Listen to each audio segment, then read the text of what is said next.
Good afternoon, ladies and gentlemen. We're back. I've been getting a lot of questions on some of the forums about the Kodiak and how it's doing, and we've made a couple changes to it to date. So I want to go over those and kind of go over what we've done to the truck and what our next plans are with the truck. Over the summer, we did get the paint work done. Everything from the bed forward, cab, roof, hood, bumper, all that was done to match the bed. So that came out real good. One of the bigger changes we made is we got rid of the milled 22s and we went to a direct bolt-on 22.5 wheel and a semi-tire. We went with the low profile 255/70 R22.5 on this truck. Rides really nice. It's a low profile tire that the car haulers was using. So it's about a 36.5 inch tall tire. We were wearing front tires really quick with the milled 22s using the light duty pickup truck tire. So that wasn't great. We were going through a set every summer. So didn't really like that. I think these wheels look really nice. They're a direct bolt on. It's clean. I like it. Paint came out really well. No complaints there. But the truck is back under the knife. Did a couple things inside in preparation of what our end goal was. We kind of started this a little while ago. As you can see over here, some of the dash stuff is laying on the ground. The Kodiak was running the stock PCM and the stock Dodge gauge cluster, and it all fit in there really nice and did what it was supposed to do. But kind of on to the next phase of this truck here, version 3.0. So that being said, we'll talk about one of the upgrades that we did was the new style van door panels and power windows. The nice thing about these trucks is these doors are the same as a 2020 van.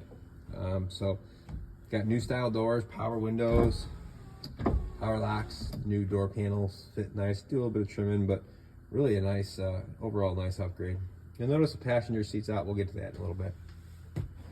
Also, I changed the dash. I went with these VDO gauges. Once this thing focuses here. VDO gauges, they came out of a school bus. I don't know why it doesn't want to focus, but there we go. They are really nice. They're programmable gauges.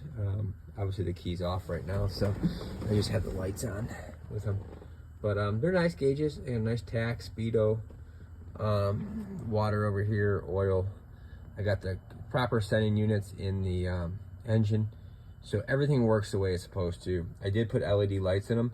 I used the factory Kodiak cluster, so it fits really nice. Nice piece of we got a nice piece of aluminum, made it fit around the cluster nice, bolted it in, used the bezel, drilled the holes, powder coated it satin black. Looks really nice, really nice. Over here, I got the air gauge, the volt gauge. I have not put LEDs in those yet. So we are going to move the fuel gauge over here.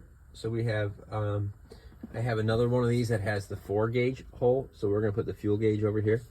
And then over here, we are going to run a boost on the top where the fuel is and an EGT right there. Both VDO gauges, so the entire gauge cluster will match and everything is, good there. The reason why we did that is we got rid of the Dodge PCM, so the cluster is complete standalone.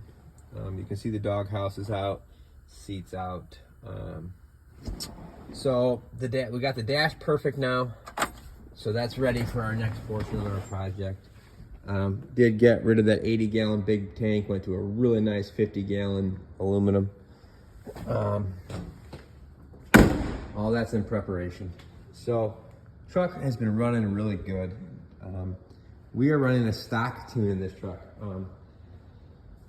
We did try a bunch of different tuners. We tried the Quadzilla, which great power, but the problem was, you know, even on the tow tune, which I believe is a 75 horse tune, they said, with the K27 turbo, the tow tune, towing 15,000 pound, 38 Top Gun. Some gear in the back, a full load of fuel. Going up hills, we were still seeing 1350, 1400 degrees. we were still backing out of it, and we would see coolant temps rise. This truck has a huge radiator that is not clogged. It was just the tuners were putting too much timing in them. If you pulled the tune out of it and went a stock tune, dropped a gear and revved it out to 2500, it wouldn't get hot. It's got the big Viscoscus fan in it. Tried the Edge Juice with Attitude. That tuner did not like the truck at all. And we also tried an Edge Easy tuner, which is a 60 horse tune. That tune probably worked the best. It just struggled going up a hill. You had to drop down to direct drive instead of overdrive, which you can do. You can go from the top tall gear, drop one down the direct drive and run it at 2500, and you would be running 67, 68 miles an hour. She was wound tight, but she would do it. Running it that hard, you would start to see coolant temps starting to warm up a little bit, but you just felt like the truck was working. I mean, it was full duty cycle, foot to the floor. That being said, we have big semi tires, big transmission, big rear end, big hitch, and we tow some pretty big stuff. It's time to retire the little 5.9 that's in it, and go to the next best thing. And currently, we are building a NGD, which stands for New Generation Diesel, P-pumped dt530. Got an in-frame kit coming for this motor. This was a full running motor, heard it run. Just decided that we're gonna in-frame it, just out of the frame, but we're gonna go through and rebuild it real quick. New liners, new pistons, new bearings, gear-driven air compressor, serpentine belt, turbo's in really nice shape. I got lucky because this motor's got the bigger turbo. Gonna send the head out. Like I said, this motor ran really good. It did have some scoring on 3 piston skirts, and one did have a broken ring, and I'm sure it's been like that for a very long time. But the main bearings all looked very good on these rods. The rod bearings looked really, really nice. Did not pull the main bearing caps because the rod bearings looked so good. So we're gonna do bearings all the way through. We're gonna have the head resurfaced, injectors flowed, P-pump flowed, make sure all that stuff's in spec. Put a set of governor springs in this thing, turn it up just a little bit. This motor produced 300 horsepower and 900 pounds of torque in stock form. We're gonna slide the fuel plate, put a set of governor springs in it. All the truck pulling shops told me we'll be at like 350, 375, 1,200 pounds of torque, and it is gonna just love it. Nice and cool, they run.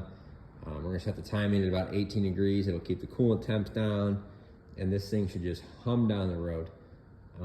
It's a lot more motor. It's twice the motor that the 5.9 is. So that's where we're at. Spent a couple days getting the oil pan off, getting all the pistons and stuff out, getting all that stuff set. The 5.9 is coming out tonight. I got a guy who's coming to pick that up. I sold that as a complete motor.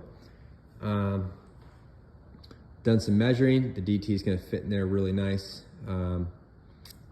And we're just going to plop the fast system, hook it up right to that P-pump. Dress this motor up, sandblast the bell housing, paint everything up really nice, international green, and new alternator, new starter, clean up the turbo, stud the manifolds, all the small stuff. I mean, the in-frame kit for these motors are super cheap.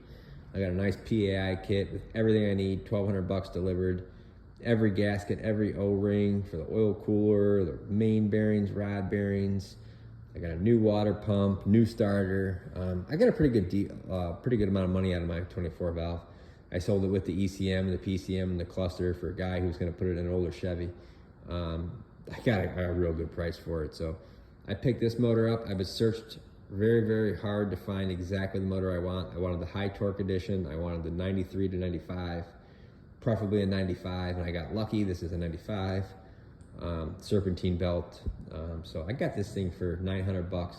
Like I said, the guy started it for me. It ran good, complete motor.